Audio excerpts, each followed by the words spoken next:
UERJ Entrevista.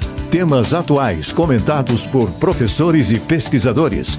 Um espaço para reflexão sobre o nosso dia a dia. Começamos mais uma temporada do UERJ Entrevista. Neste primeiro episódio, falaremos sobre ideologia de gênero.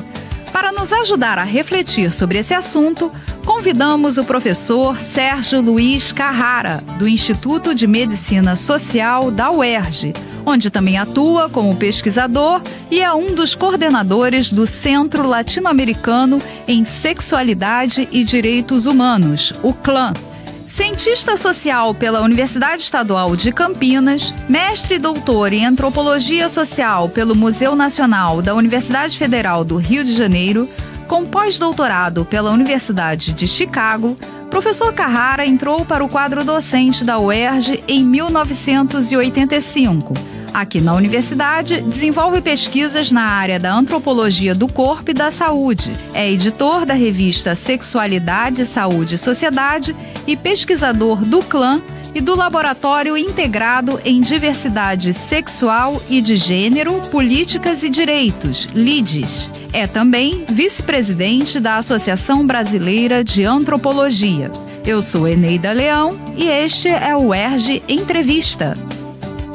Professor Sérgio Luiz Carrara, obrigada por aceitar nosso convite. Eu que agradeço. Em seu discurso de posse, o presidente Jair Bolsonaro destacou o combate à ideologia de gênero. Professor, o senhor pode explicar para os nossos ouvintes o que é ideologia de gênero? Bom, então, tentando ser mais simples, porque essa discussão é uma discussão complexa, né? A ideologia de gênero é uma expressão que foi cunhada nos anos 90, por intelectuais católicos, principalmente por autoridades do Vaticano, para reagir, no certo sentido, era uma reação a um movimento amplo que marca o pós-guerra no Ocidente, de luta pela igualdade de direitos de homens e mulheres, né? A luta das mulheres pela igualdade de direito e também da comunidade LGBT. Né? Então esse termo é cunhado como uma maneira de reagir a esse movimento. Né? Esse movimento contesta a naturalidade das diferenças sexuais, né? Principalmente o movimento de mulheres, o movimento feminista. Porque na nossa sociedade as diferenças culturais, que para nós são culturais, do meu ponto de vista são sociais, culturais entre homens e mulheres, elas são tratadas como naturais e não sociais, né? Como inscritas no corpo, inscritas na natureza e, portanto, imutáveis. O que o movimento feminista fez foi politizar essas diferenças, dizendo que elas não são naturais, elas não são eternas, elas são transformáveis. Né? O que o movimento feminista faz de algum modo é dizer, olha, veja bem, no século XIX as mulheres não votavam, porque elas eram consideradas menos racionais que os homens. Hoje, as mulheres não são mais consideradas desse modo. Portanto, o que é ser mulher e o que é ser homem muda no tempo e muda dependendo das sociedades. Então, essa constatação, que de algum modo ampara o próprio movimento de luta por direitos. Quando você acusa esta formulação de ser ideológica, portanto de não ser verdadeira, né, você está tentando de novo renaturalizar essas diferenças e as hierarquias entre homens e mulheres, né?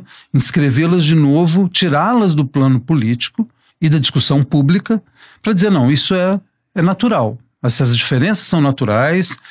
Bom, é claro que os religiosos que defendem essa ideia vão dizer que elas foram criadas, né? Essas diferenças foram instituídas por Deus deste modo, portanto elas não são questionáveis. Né? Então, de um lado, você tem um movimento que questiona as diferenças e a sua naturalização, que é um movimento que desenvolve a teoria de gênero, e de outro lado você tem a acusação de que essa teoria de fato é um falseamento, destinado com o objetivo de destruição da família, de sexualização das crianças, enfim. Então, de certo modo, essa expressão ideologia de gênero está envolvida neste processo de reação e de difusão do que a gente chama de pânico moral. né? Professor, entre os defensores do combate à ideologia de gênero, há o lema mais família, menos Estado. Até aproveitando isso que o senhor falou, né, de ser a ideologia de gênero uma ameaça à família. Como o senhor avalia o papel do Estado, da família e também da religião e da escola em relação aos direitos sociais e à igualdade de gênero? Bom, em tese, todas essas instâncias deveriam estar trabalhando juntas para a promoção da cidadania e dos direitos, mas a questão é que vivemos uma sociedade complexa, com muitos conflitos do que seja a cidadania, do que sejam os direitos, né? De todo modo, as forças, né, sociais, políticas que se organizam em torno do combate à ideologia de gênero, primeiro, elas supõem que o Estado difunda uma perspectiva que elas consideram danosa, que é uma perspectiva mais igualitária entre entre homens e mulheres, né? E uma perspectiva que questiona algumas concepções da naturalização, do caráter natural dessas diferenças. Então eles acham, primeiro eles estão dizendo que o Estado é que difunde isso, que a difusão dessa perspectiva objetivaria a destruição da família. Também é uma opinião, eu não sei de onde vem essa ideia, né? Então que você teria que reforçar a família contra o Estado. Bom, essa é uma perspectiva, do ponto de vista das ciências sociais, completamente carente de qualquer fundamentação, né? Primeiro, a ideia de que o Estado é contra a família, né? Isso baseado em quê, né? Nós temos um direito de família, né? A Constituição brasileira defende a família como a base do Estado, né? A base da sociedade, para ser mais preciso. Seria, então, assim, uma diminuição do pátrio poder? Sim, então, agora, ao mesmo tempo que o Estado reconhece o valor da família, ele também, né, as políticas públicas reconhecem que há problemas na família. Isso, as ciências sociais têm vasta documentação a respeito, seja de abuso sexual, seja de violência contra a mulher, quer dizer, violência contra a mulher. Os dados de violência contra a mulher todos indicam que é um tipo de violência que acontece principalmente dentro de casa. A mesma coisa com as crianças, né? Exatamente, com as crianças. Então, esta família, ela é uma família, no mínimo, que também tem seus problemas e o Estado não pode simplesmente dizer não, dentro da família eu não me meto. Porque isso seria abandonar vários atores e várias pessoas à sua própria sorte, né? O que está em questão, me parece, por exemplo, muitos dos problemas apontados, seja pelas ciências humanas, né, seja pelas políticas sociais dentro da família, é justamente o poder excessivo dos homens, que os homens exercem dentro da família, que a gente sabe que são os principais perpetradores de algumas violências dentro da família ou contra as mulheres, né? Então o que está em jogo um pouco nessa discussão de que o Estado quer invadir a família é de fato que o Estado está problematizando o poder, né, excessivo dos homens dentro das famílias, né? Então, quando se diz, por exemplo, os defensores do combate à ideologia de gênero dizem meus filhos, minhas regras, né, parodiando as feministas que diziam meu corpo, minhas regras. Meus filhos, minhas regras para mim é um lema completamente ensandecido. Se você imagina que nós temos um Estatuto da Criança e do Adolescente, meus filhos, minhas regras, é uma ideia completamente absurda do ponto de vista de um Estado laico, né? De um Estado laico, republicano. Não, meus filhos, minhas regras, não, né? Meus filhos, nossas regras. Meus filhos, nossas regras no sentido de quem estabelece as regras de conduta em relação às crianças é a coletividade. Então, são nossas crianças. As crianças são de uma coletividade, elas são parte do Estado, elas são parte da sociedade, elas têm direitos, né? E o Estado, portanto, tem que ter acesso às famílias para saber o que está acontecendo com as crianças, né? E não o contrário. E em relação às escolas, professor, como é que você ouviu o papel das escolas nessa questão da igualdade de gêneros? Então, a escola vinha começando muito timidamente a discutir essas questões, né? A discutir tanto a questão, né, da igualdade entre homens e mulheres, o que a gente chama de igualdade de gênero, e também a não discriminação de gays, lésbicas, travestis, transexuais, né? Isso a escola vinha se colocando como missão construir uma cultura que não fosse nem discriminatória em relação a essas chamadas minorias, nem em relação às mulheres, né? Bom, essa discussão, os que combatem a ideologia de gênero estão de algum modo tentando fazer é impedir que a escola tenha esse papel, né, de discussão dessas questões, de E aí, problematização dessas questões. se alega que é um papel da família? Da família, né? O problema é esse, né? Se a escola não cumpre este papel, nós simplesmente estamos dizendo que, né, essas populações vão ficar à deriva, vão ficar sem nenhum tipo de defesa, vão ficar indefesas em relação às concepções que podem ser muito variadas, né? Em relação ao que é uma mulher, o que é um homem, né? Enfim. Professor, qual é a relação entre gênero, sexualidade e saúde pública? Os indicadores de sífilis divulgados pelo Ministério da Saúde, por exemplo, vêm aumentando. Como ações educativas e políticas públicas podem contribuir nesta área? Então, eu trabalhei, essa questão é muito interessante porque o meu doutorado foi sobre o combate à sífilis, né? As doenças sexualmente transmissíveis no Brasil. É claro que a questão de gênero era uma questão que impedia uma ação, uma intervenção pública mais racional nessa área, né? Então, é claro, por exemplo, as autoridades de saúde pública não podiam conversar isso com as mulheres.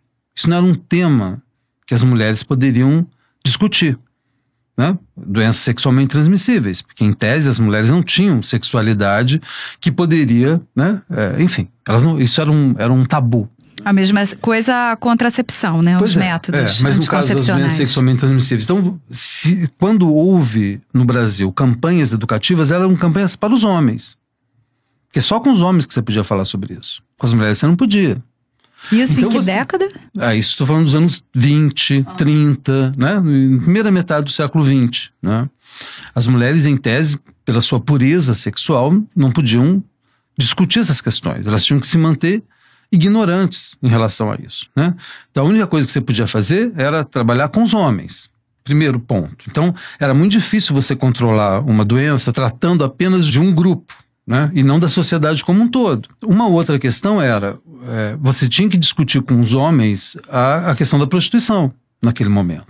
Bom, isso era visto como uma prerrogativa masculina, como um direito dos homens, né? Ter acesso a mulheres públicas. Isso era algo, né? Como é que você ia chegar para um homem e dizer, não, você tem que repensar isto? Não se fazia, né? Claro, a única coisa que se pensava era controlar a doença entre as prostitutas, né? E aí com métodos bastante coercitivos, do tipo exame obrigatório, internação obrigatória. Essas eram as propostas, né? Porque os homens não podiam, né? Eles estavam apenas exercendo o seu direito, porque se acreditava que naturalmente os homens tinham um desejo incontrolável sexual, né? Então, se eles não tivessem mulheres, se eles não tivessem casados, eles precisavam de mulheres públicas para poderem se satisfazer sexualmente. Bom, neste contexto era muito difícil você controlar as doenças sexualmente transmissíveis, né? Porque ou você agia sobre as prostitutas de um modo, ou você agia sobre os homens de outro, as mulheres esposas, em tese, ficavam na ignorância. Então, como é que você controlava, né? Você não controlava. Então, isso é um dos pontos onde você vê como convenções de gênero, em vários aspectos, acabam impedindo ações que promovam a saúde. Então, você tem toda uma cultura a ser transformada. E isso depende de campanhas, depende de educação, depende de discutir isso na escola, discutir isso em vários âmbitos, que agora está em risco de deixar de acontecer, porque só a família vai discutir isso com suas crianças, sabe-se lá de que modo, porque o Estado não vai ter mais nada a ver com isso. O que é uma insensatez, né? Professor, para encerrarmos, o senhor poderia só dar um panorama rápido sobre o trabalho desenvolvido no CLAN e como os interessados em conhecer mais podem fazer contato? Bom, o CLAN é o Centro Latino-Americano em Sexualidade e Direitos Humanos, né? Um projeto que foi criado, desenvolvido na UERJ a partir de 2003. E é um centro de estudos, né, que trabalha a questão da sexualidade e do gênero a partir da perspectiva dos direitos humanos, né? Essa é a missão do centro. O site do CLAN é www.clam.org.br. Então é só as pessoas entrarem na internet, vai encontrar o Centro Latino-Americano. Você tem várias publicações, enfim, tem toda uma linha de trabalho ali em torno da sexualidade. Obrigada, professor, por participar aqui do nosso programa na Rádio UERJ. Eu que agradeço. No UERJ Entrevista de hoje, conversamos com o professor Sérgio Luiz Carrara sobre ideologia de gênero. Acompanhe nossa programação nas redes sociais e no site www.cte.uerj.br/Rádio UERJ. UERJ Entrevista. Equipe técnica, Daniel Barros, Gleidson Augustos e Eduardo Sobral. Locução, Alfredo Fará. Produção, Rádio UERJ. Realização, Centro de Tecnologia Educacional. CTE SR3.